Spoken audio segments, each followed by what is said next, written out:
They will speak of loyalty as if it springs from love, but love is fickle, momentary. It fades with distance, dissolves with hunger, dies when fear enters the room. No ruler survives by assuming the affections of men are permanent. Affection is a current that shifts with the wind. Dependency is the anchor. Make them need you. Need breeds loyalty more effectively than any oath.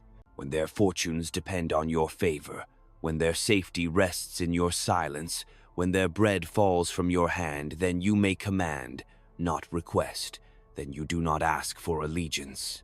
You select who deserves to survive. This is the root of control. Not domination through terror alone, but through necessity. A man who fears you may plot your death. A man who needs you cannot move without you. He checks his own ambition, lest it collapse the roof that shelters him. He censors his own tongue, for he dines at your table. A ruler must learn to construct this architecture of need. Strip them of alternatives. Remove the exits quietly. Make the outside world too uncertain, too hostile, too chaotic to navigate without you. The more dangerous the environment, the more valuable the strong hand becomes. If you cannot make the people love you, then make the world around them unbearable without you. Men say they want freedom. What they mean is safety. Freedom is noisy, unstable, filled with consequences. Safety has rules, boundaries, predictability. Freedom demands strength. Safety demands obedience. Offer them the latter, but let them believe it was their choice. Let them beg for the chains they'll later kiss. Manipulation is not a sin in the court of survival. It is the language of power. The visible world is a theater. The real one moves behind the curtain. A wise ruler speaks in masks. He allows others to feel dominant, as long as their dominance is harmless. He flatters their pride, rewards their compliance, and slowly drains them of initiative. When they are too weak to resist, he rewrites the script, and they applaud.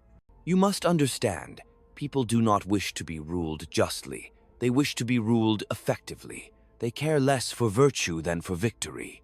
They follow the one who keeps them fed, feared, and untouched by chaos. Morality is a story they enjoy hearing, not a code they demand to be enforced. The statesman must become fluent in this duality, speak in virtues, act in necessities. There is no contradiction in deception if the outcome secures the state. Appear humane, speak of dignity. But in the inner sanctum of power, deal only in outcomes. Loyalty that is not transactional is temporary. Do not believe in the purity of a friend who needs nothing from you. Do not be flattered by praise that costs the speaker nothing. Every man has his price. Your task is to calculate it, then make him earn it again and again. Dependency must be maintained. Gratitude fades.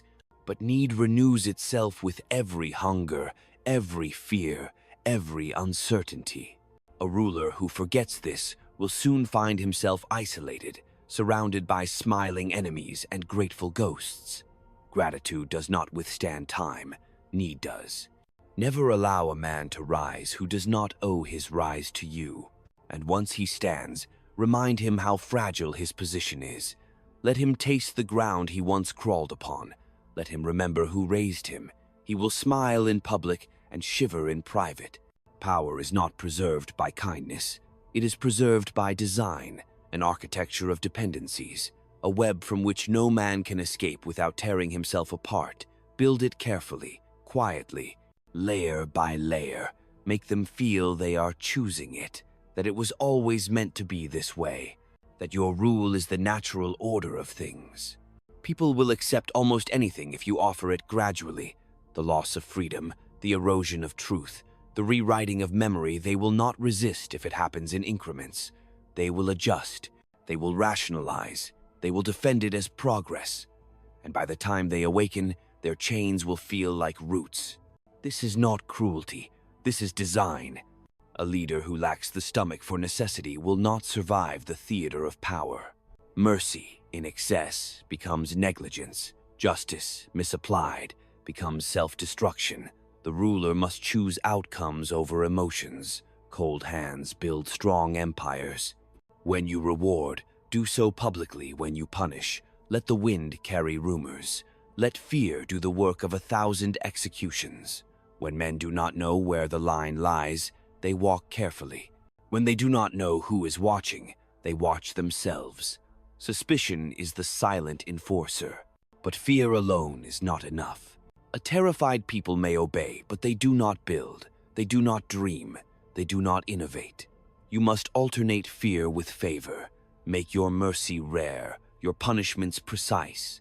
Let them hope, and then bind that hope to your continued presence. Make them dependent, then decide their fate. The wise ruler does not extinguish every rival. He keeps them near, visible, weakened. Eliminate the threat, not the person. A corpse cannot serve as a warning. A defeated rival living under your shadow speaks more loudly than blood. He reminds others what failure looks like, what rebellion earns. Power, unchecked, invites delusion. The ruler must study not just conquest, but restraint. Not every enemy must be destroyed. Some must be displayed. Not every rebellion must be crushed. Some must be permitted to rise, then fall in full view. Punishment is most effective when it is theatrical. Pain must educate. What of love? What of loyalty born of shared purpose? These are luxuries. They are rare, and rare things cannot be the foundation of a durable state. Build your structure on necessity, not sentiment. Use love if it appears, but do not rely on it. When love turns, it turns with vengeance. The betrayed idealist becomes your most dangerous enemy. So, plant seeds of dependency. Water them with favors. Prune them with reminders. Cultivate their loyalty with care and fear. Let them laugh freely, as long as they laugh within your lines. Let them vote, as long as you own the choices. Let them speak, as long as the echo serves you. They will call it freedom. Let them. You need not silence them. You only need to shape the arena in which they speak. Control the frame, and the content becomes irrelevant. Control the incentives, and the choices make themselves. People will obey not when you force them, but when they believe they are still free. This is the essence of modern power. Not overt domination, but invisible architecture. Not brute force, but subtle shaping. The puppet who thinks he is the puppeteer is easier to control than the one who resists. So do not conquer bodies. Conquer frames. Control narratives. Rewrite memory. Reframe the past until resistance becomes irrational. Make alternatives unimaginable. Let them forget there was ever a path outside your shadow. And in the silence of their surrender, in the stillness of their dependence, decide their fate calmly, surgically, without hesitation. You are not their friend. You are not their servant. You are not their God. You are their necessity. Let them remember that. Let them feel it every time they breathe your order, every time they weigh a decision and ask, what will he allow? This is not tyranny. This is the price of order. A fragile peace requires a firm hand. A decaying world demands structure. Not every age can afford illusion.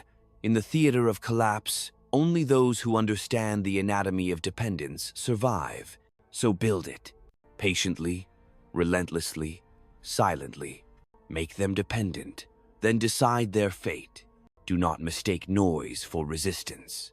Crowds may howl. Factions may conspire, but as long as their sustenance flows through your channels, their defiance is hollow. The man whose family eats because you allow it will snarl in private and kneel in public. Dependence corrodes the will to rebel. It chains even the proudest spirit to your architecture. That is why a ruler's first task is not to inspire love or admiration. It is to close the exits. Leave no path that leads away from your orbit without crossing a minefield of loss. In such a landscape, even the boldest will hesitate. Even the righteous will bargain with their principles. Understand this well. Power is not seized once and held forever. It is not a trophy but a tide. Every day it must be renewed, reinforced, recalibrated. Those who believe they have arrived, who mistake momentary dominion for permanence, are already eroding. Power lives in perception. Appear strong, and men will not test you. Appear weak, and even your allies become predators. Never allow them to smell hesitation. Never let your uncertainty bleed into the air. They will breathe it in and turn it against you. Better to make a flawed decision with authority than to display paralysis in pursuit of perfection. You will hear the voices of advisors urging you to trust, to delegate, to soften. Weigh their counsel, but do not swallow it whole. Remember, the advisor is not exposed. He risks nothing but words. The ruler risks the state, the throne, his life. Trust no one without first binding them to your interests. Make their survival inseparable from your own. Only then will their loyalty have weight. Friendship in politics is often a euphemism for convenience. Scratch the surface and you find ambition, envy, fear. A wise ruler assumes betrayal as the natural condition and rewards loyalty as the exception. And what of mercy? Mercy is a tool, not a creed. It must be measured, deliberate, and, above all, rare. Frequent mercy breeds contempt. It emboldens the discontented and signals weakness to opportunists. To forgive a man once is strategy. To forgive him twice is negligence. Punishment, too, must be artful. Let it strike swiftly, visibly, and then end. Prolonged cruelty breeds martyrs. Surgical terror breeds silence. The goal is not destruction for its own sake, but deterrence. When punishment is feared more than failure, you will need fewer punishments. Do not mistake appearances for reality. Smiles conceal knives. Applause hides resentment. Pledges mask ambition. To survive, you must see through the masks and, when necessary, wear one of your own. The court is a stage. Every gesture is a performance. Every word a calculation. Play the role they need to believe in. Let the generals see a warrior. Let the merchants see a stabilizer. Let the people see a father. But never forget that behind each audience lies the same truth. They obey because they cannot afford not to. Strip away the theater, and what remains is fear and need. A ruler who clings to ideals over outcomes will not last. Principles are a luxury purchased with security. In a stable realm, you may indulge them sparingly. In a fractured one, they are a dagger to your throat. Justice, liberty, equality, these are words you may speak to calm the masses, to inspire devotion, to shame rivals. But privately, you must know their limits. Justice means nothing if the state collapses. Liberty is an illusion if the streets run red. Equality is a dream that cannot exist in a world of lions and lambs. Preserve the state first, then, if you wish, decorate it with virtue. Control is not only won with fear, it is sustained with habit. If you shape their routines, their choices, their expectations, you will not need chains. They will bind themselves. Grant them no distractions. Let their attention remain fixed on the stability you provide, and their fear of what chaos awaits should you be gone. Let them feel they participate in the machinery, even as you tighten its gears. People crave meaning more than freedom. Give them the illusion of purpose, and they will endure their shackles without complaint. But you cannot indulge such illusions. You must see the anatomy of power in its raw, unadorned form. It is neither noble nor vile. It is necessary. Those who recoil from this truth are unfit to govern. Those who embrace it without restraint become monsters and are devoured in turn. Balance is the art. Be feared, but not hated. Be generous, but not loved to the point of complacency. Be cunning, but not so clever you forget the weight of a sword. A ruler's solitude is his shield. Do not expect understanding from those you govern. They cannot comprehend the burden you carry, nor should they. Share nothing of your doubts. Display nothing of your fatigue. The appearance of invulnerability is itself a weapon. Let them wonder what you know that they do not. Let them fear the depth of your resolve. Even if you are bleeding, walk as though you are invincible. When rivals emerge, study them carefully. Do not strike in anger. Rage is a luxury you cannot afford. Learn their strengths, their weaknesses, the levers that control them. Some enemies you crush, others you convert, still others you let linger as examples. A rival destroyed too thoroughly can become a martyr. A rival left too strong can become a kingmaker. Choose the middle path. Weaken them until they are useful, and then keep them within sight. And when your time comes for it will ensure your legacy is secured not by memory, but by structure. Build institutions that serve your design. Populate them with loyalists. Create systems that punish deviation from your order. Memory fades. Systems endure. A state that depends on one man is fragile. A state that depends on a machinery of dependency is immortal. This is the reality no idealist dares speak. Men crave direction, even as they curse the hand that provides it. They will test your strength, hoping you pass the test. They will flirt with chaos, praying you contain it. They will dream of liberty in whispers, yet demand order in screams. Give them what they need, not what they claim to want. And in doing so, keep your throne. You do not govern saints. You govern creatures of appetite and fear. Do not appeal to their better angels. Train their instincts. Reward submission. Punish defiance. Leave them no path but yours, and they will take it gladly. The flock does not ask why the shepherd leads them, only that the wolves stay beyond the hills. This is the burden of rule, to know what must be done, and to do it without flinching, to be both the architect and the executioner, to decide who rises, who falls, who is spared, and who is erased. Every decision carries a cost, but indecision costs more. Do not let sentiment interrupt the flow of your hand. The ruler who pauses to weigh each soul will find his own soul weighed down, and in that hesitation, others will strike. Pity is a sickness for those entrusted with command. It clouds judgment, weakens resolve, and invites wolves into the fold. There will always be those who plead for mercy, who speak of justice, who appeal to the higher virtues you may once have believed in. Listen if you must, but never let their words move you. Compassion is not absent from power. It is simply deployed with precision, where it strengthens your hold rather than undermines it. The ruler must always ask, will this act preserve my position? Will it secure the state? Will it ensure that those who depend on me cannot conceive of life without me? If the answer is no, discard the act. Morality is a luxury of the powerless, a philosophy for those whose choices carry no consequence. But in the palace, every choice is war. Every word, every gesture, every hesitation is an opening for rivals to exploit. Do not give them that opening. A ruler who survives does not simply act, he anticipates. He lives 2 moves ahead, not because he is clairvoyant, but because he understands the patterns of men. Envy is predictable. Betrayal is inevitable. Ambition is the natural state of every subordinate who believes he deserves more. To rule is to place weights on these ambitions, to channel them, to prevent them from coalescing into rebellion. Divide those beneath you. Let them compete for your favor. Let them fear each other more than they dare to oppose you. You will find that men are more easily controlled by their desires than their principles. Offer rewards. Promise advancement. Dangle the prospect of power just out of reach, and watch them destroy one another in pursuit of it.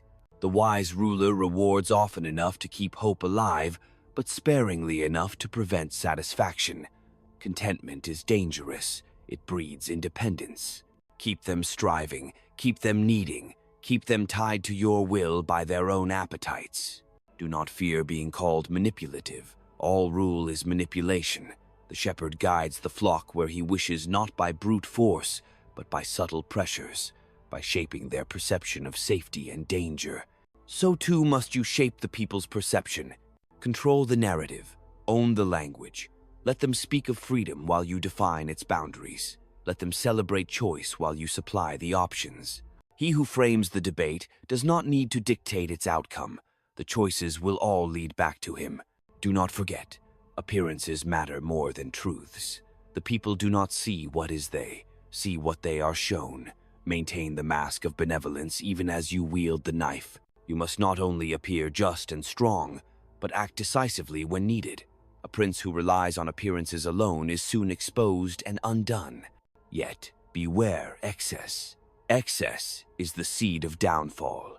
Excessive cruelty breeds hatred, and hatred begets conspiracies. Excessive indulgence breeds contempt, and contempt begets uprisings. Power must be balanced on the knife's edge. Enough fear to keep them cautious, enough favor to keep them compliant, enough unpredictability to keep them wary. A ruler who becomes a routine is a ruler whose fall is already scheduled. You will be tempted to trust, to believe that some around you are immune to ambition. Resist this temptation. Even those closest to you have their price. A brother may sell you for survival.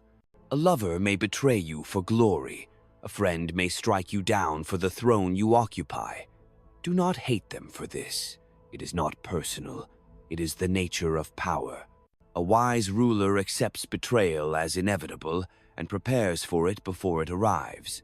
Better still, orchestrate it yourself, create false plots, false rivals, and flush out the disloyal before they can act. Let them believe they have agency, and then crush them before their plans take shape. The state is not sustained by justice alone, nor by mercy, nor even by fear. It is sustained by necessity.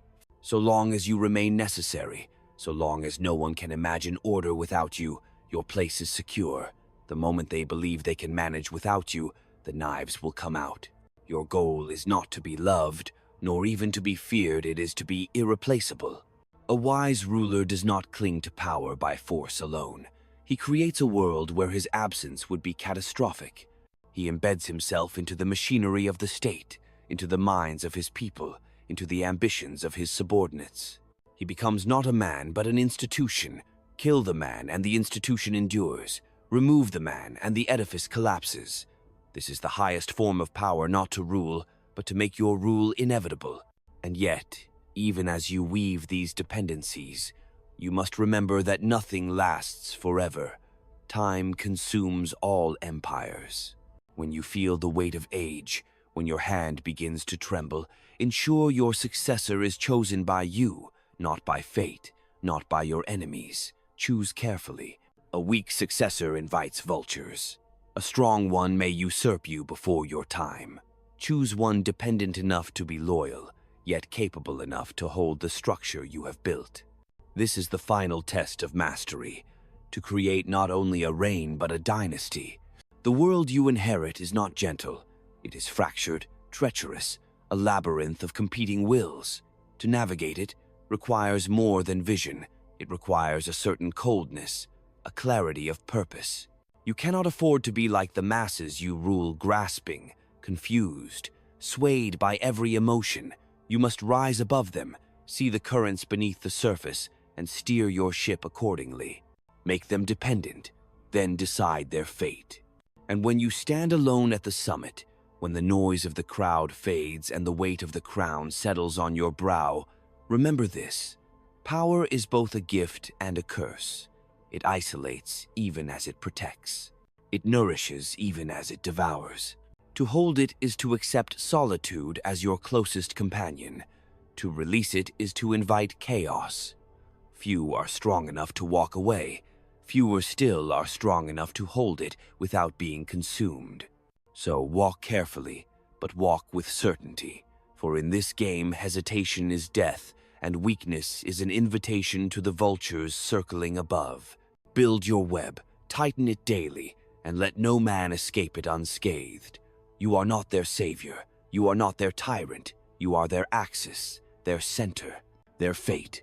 Do not be seduced by the sound of applause. It is the most deceptive music a ruler can hear. Applause is cheap. It can be bought. It can be staged. It can be coerced. But it can also vanish in an instant. The same hands that clap for you today will sharpen daggers tomorrow if you falter. The crowd's affection is a shifting tide, and any leader who builds his kingdom on it is already building on sand. Better to root your power in something firmer: fear, need, habit. These are the forces that do not waver with mood or rumor. Fear is a fire, dangerous, consuming, but in the right hands, a source of light and warmth. You must learn to tend it carefully. Too much fear, and they will rise against you, for even a cornered animal will attack. Too little, and they will forget why they obey. A ruler who seeks to inspire only love is courting ruin. A ruler who inspires only terror courts rebellion. But a ruler who inspires both in precise measure, balanced like steel on a blade, is unassailable. Control the instruments of fear, and you control the tempo of society. Let them know there are limits, unseen but absolute. A word that crosses a line, a gesture that is too bold. Let them wonder where the line lies. This uncertainty is a stronger leash than any chain. When men are unsure what is forbidden, they forbid themselves. When they fear they are being watched, they watch themselves. The most efficient prison is the one the prisoner builds for himself. And yet fear alone cannot hold a state. Men who live only in terror are brittle. They do not produce, they do not innovate, they do not build. They wait, cowering, for the day the walls collapse. To rule effectively, you must give them not only fear, but hope. Fear is the strongest chain, for a hopeful man may still dream of rebellion. Let them not dream at all. Let them see no future without you, and they will cling to you not out of love, but out of necessity. Make your favor a currency they cannot live without. Reward obedience not with riches alone, but with access, with stability, with survival. Make them see you as the sole path to what they desire. Dependency is not built in a day. It is cultivated slowly, like a garden. At first they resist, they protest, they dream of freedom, they whisper of alternatives. But in time they grow accustomed. You remove a freedom here, you grant a privilege there. You create crises, and then offer solutions. You teach them to look to you in every storm, until they cannot remember what it felt like to stand alone. And when they forget how to stand, you need no longer fear that they will run. Call it tyranny if you wish. A wise prince does not care for names, only for results. Power sustained by fear and necessity is no tyranny, it is prudence. This is the deliberate construction of a world where your absence is unthinkable. Tyrants demand submission, architects make it inevitable. You will find that many around you lack the stomach for this clarity. They speak of morality, of rights, of justice. They mistake these words for foundations when they are in truth decorations. A foundation is something that holds when the earth shakes. Rights and justice crumble at the first tremor of chaos. Order alone endures. Order enforced not by ideals, but by necessity. And necessity is cold. It does not care for feelings. It does not wait for consensus. It asks only, what must be done to preserve the state? What must be sacrificed so the whole does not perish? If the answer is a friend, a city, an entire generation, so be it. The state is the higher body. Its survival is the only true good. Everything else is negotiable. Understand also that enemies are useful.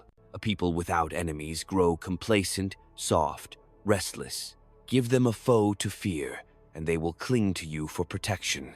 Sometimes the enemy is real. Sometimes you must create him. An external threat unites factions that might otherwise tear you apart. An internal traitor reminds the loyal of what disloyalty earns. Use enemies as you use tools, strategically, sparingly, effectively. But never lose sight of the greatest enemy yourself. Power intoxicates. It whispers that you are invincible, that your rule is eternal, that your enemies are beneath you. These are lies. Every ruler falls eventually. The wise one prepares for that fall long before it arrives. Build systems that outlive you. Weave yourself into the fabric of the state so tightly that even death cannot unseat you. And when the time comes to pass the torch, do so with calculation, not sentiment. A careless succession undoes more empires than any invading army. Even as you plan for the future, you must master the present. Learn to read the invisible map of power, the alliances, the rivalries, the fears and desires that shape every decision around you. What is spoken aloud is often irrelevant. The true currents flow beneath the surface. A look exchanged in the council chamber, a pause before a signature, a rumor whispered in the marketplace. These are your texts. Learn to read them fluently. Above all, remain vigilant. There is no permanent victory in this arena, only an endless struggle for balance. The moment you believe you have won, you have already begun to lose. Every day brings new threats, new intrigues, new betrayals. Power is not a fortress, it is a tightrope. Walk it with eyes open, steps measured, mind sharp. And as you walk, remind yourself, you are not here to be loved, you are not here to be understood. You are here to hold the center, to keep the machinery turning, to decide who thrives and who is cast into the shadows. That is your burden, that is your necessity. Make them dependent, then decide their fate. And when you do it without hesitation. For hesitation is the luxury of those who serve, not those who rule. In this world, survival belongs to the decisive, the ruthless, the unflinching. Better to be feared and obeyed than loved and overthrown. Better to be respected in silence than celebrated in chaos. Do not look for gratitude. There is none. The masses will take what you give, curse you for what you deny, and forget you the moment you fall. Rule for the state, not for their affection. Rule with clarity, with discipline, with the calm cruelty that only a true leader can wield. In the end, all power decays. Even the strongest walls crack. Even the most intricate webs unravel. You can delay it. You can outmaneuver it. You can bind the world to you for a time, but time itself is the one adversary no ruler defeats. The question is not whether you will fall, but what remains when you do. Some rulers are erased utterly, their names spat out as curses, their monuments toppled stone by stone. Others become myths, clothed in virtues they never possessed, worshipped by generations who never knew their touch. But even this is vanity. What use is memory to a dead man? What use are statues to one who no longer breathes? You must understand, legacy is not carved in marble. It is written in the machinery you leave behind. The dependencies you forged, the systems you constructed, the habits you planted in the minds of those you ruled, these are what endure. If you have shaped them well, your absence will feel like the collapse of the heavens themselves. If you have failed, your fall will be met with cheers, and the world will move on as though you never existed. So rule as though every day were your last. Tighten the bonds, reinforce the structure, ensure that even in your death, your will echoes in the chambers of power. Not because you seek immortality, but because the state is larger than you, and its survival is the only measure of your worth. You were never meant to be loved. You were never meant to be understood. You were meant to be obeyed. You were meant to hold the line when others faltered, to decide what must be done when others recoiled. That is the weight you accepted when you took the throne. That is the curse that crowns your head. And when the day comes when the circle closes and your own fate is decided, do not beg for mercy. Do not look to the crowd for absolution. Meet the end as you ruled, calm, unsparing, unflinching. For in those final moments, you will understand the only truth that ever mattered. It was never about love. It was never about virtue. It was about necessity. You made them dependent. You decided their fate. And in doing so, you sealed your own.